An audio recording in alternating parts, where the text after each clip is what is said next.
If you clicked on this video, congratulations. You have officially taken the first step toward becoming a cybersecurity professional. Or maybe you clicked the wrong thing and now you are trapped by your own curiosity. Either way, welcome. Today, we are going to talk about how to get started in cybersecurity without losing your mind, your patience, or your will to live. Cybersecurity is a big field, but it does not have to be confusing. It can even be fun, assuming your definition of fun includes learning why the internet breaks every time you need it to work. Let us start with the most important truth in cybersecurity. You cannot protect what you do not understand. That is it. That is the whole secret. If you do not understand how computers, networks, and cloud systems work, you cannot secure them. It is like trying to guard a castle without knowing where the doors are. So before you start dreaming about hacking, defending, or writing policies that make people groan, you need a foundation. And yes, I know foundation sounds boring, but trust me, it is better than pretending you know what you are doing while silently panicking. If you are starting from scratch, CompTIA certifications are a great way to build that foundation. They are an industry standard, widely recognized, and they help you learn the basics without having to reinvent the wheel. A+ is the certification that says you know what a computer is without having to Google it. It covers hardware, operating systems, mobile devices, cloud basics, and security fundamentals. It is the certification that finally lets you say you understand computers beyond turning them off and on again and on. Network Plus teaches you how networks actually work, which is important because most people think the internet is powered by magic and a single router from 2007. You learn how devices talk to each other, how data moves, and why everything breaks at the worst possible moment. Cloud Plus helps you understand why everyone keeps saying they are moving to the cloud like it is a spiritual journey. You learn how cloud environments work, how to secure them, and how to avoid accidentally deleting something important. Security Plus is the certification that finally lets you say you are doing cybersecurity without anyone rolling their eyes. It is the moment you get to say you understand threats, vulnerabilities, and controls without sounding like you memorized a brochure. It is also the point where people stop assuming you are just here because you watched a hacking montage in a movie. Once you have the basics, you can start thinking about what you want to focus on. Cybersecurity is not one job. It is an entire ecosystem of roles, personalities, and people who drink more coffee than should be legally allowed. A helpful way to think about it is in three broad paths: blue team, red team, and GRC. Blue team is defense. They are the digital firefighters, except instead of hoses, they have dashboards, alerts, and a caffeine dependency that should probably be studied by scientists. Blue teamers monitor networks, investigate suspicious activity, and respond to incidents. If you enjoy puzzles, patterns, and the thrill of catching something weird before it becomes something terrible, Blue Team might be your path. Common entry-level roles include SOC analyst, which is basically cybersecurity babysitting. You watch alerts, investigate weird behavior, and try to figure out if someone is streaming movies or if an attacker is trying to ruin your day.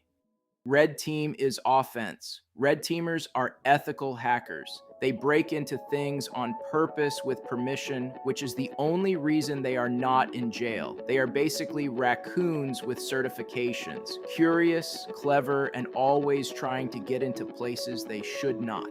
If you enjoy challenges, creativity, and the thrill of bypassing defenses, red team work might be your calling. Offensive security also has a lot of hands-on learning options, which we will get to in a minute. GRC stands for governance, risk, and compliance. This path is perfect if you enjoy telling people they are wrong, but in a professional, policy-approved way. GRC professionals help organizations understand their risks, build security programs, and comply with regulations.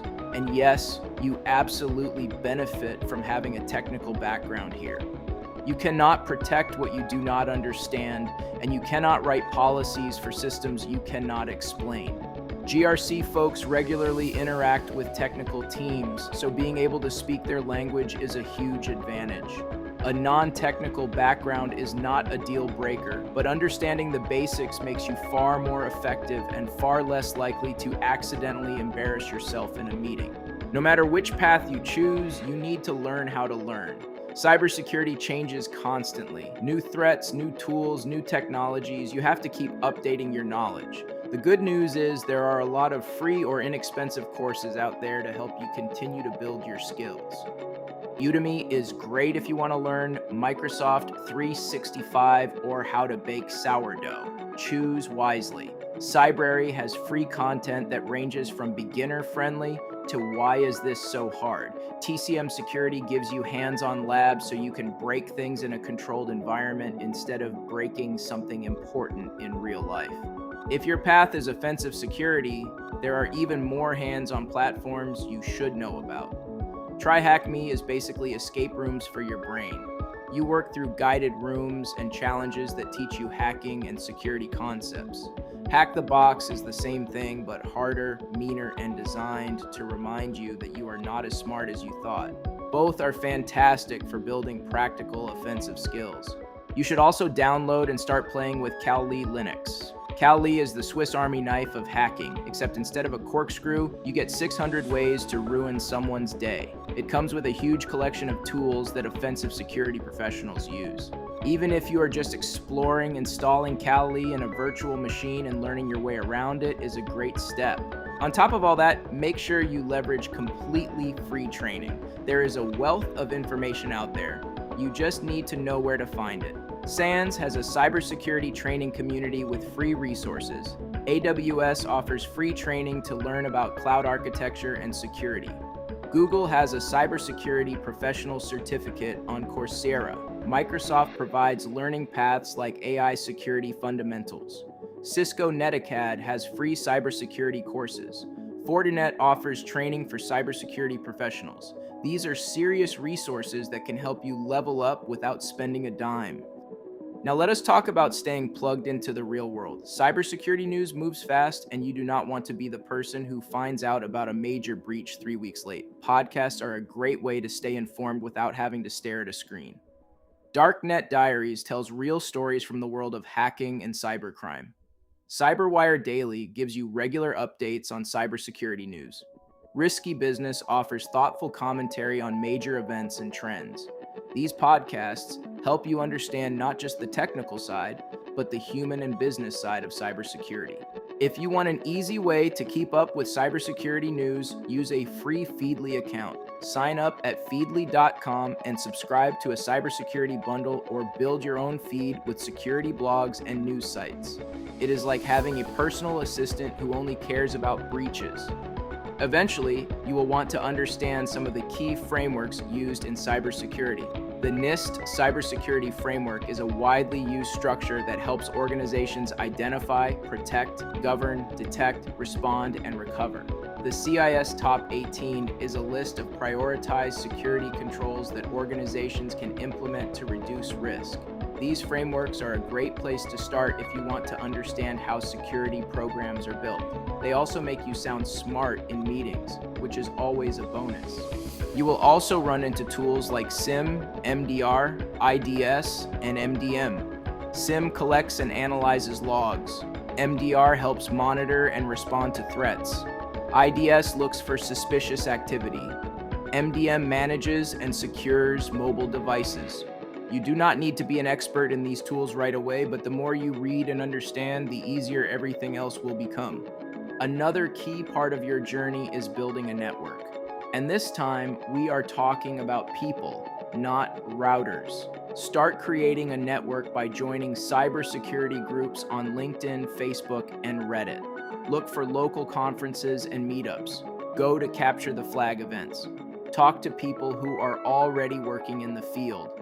The more you connect, the more you will learn, and the more opportunities will open up. These are just some of the first steps in your journey, not the last. The goal here is to obtain some fundamental knowledge, build some hands-on skill, find ways to regularly keep up to date with all the craziness going on in cybersecurity, and start building the foundations of a network you can leverage to find your first job in cybersecurity. go to that CTF event, build that Windows server, take that free course, listen to that podcast, read that article. Every small step adds up. Before we wrap up, here's a quick call to action. If you know a business that needs cybersecurity guidance, maybe they're overwhelmed, unsure where to start, or worried about their risk, reach out to Actionable Security. We help companies figure out what they are doing wrong without making them cry. And if you enjoyed this video, make sure you like and subscribe to the Actionable Security YouTube channel. It helps us grow and it helps you stay informed. Thanks for watching and welcome to the start of your cybersecurity journey.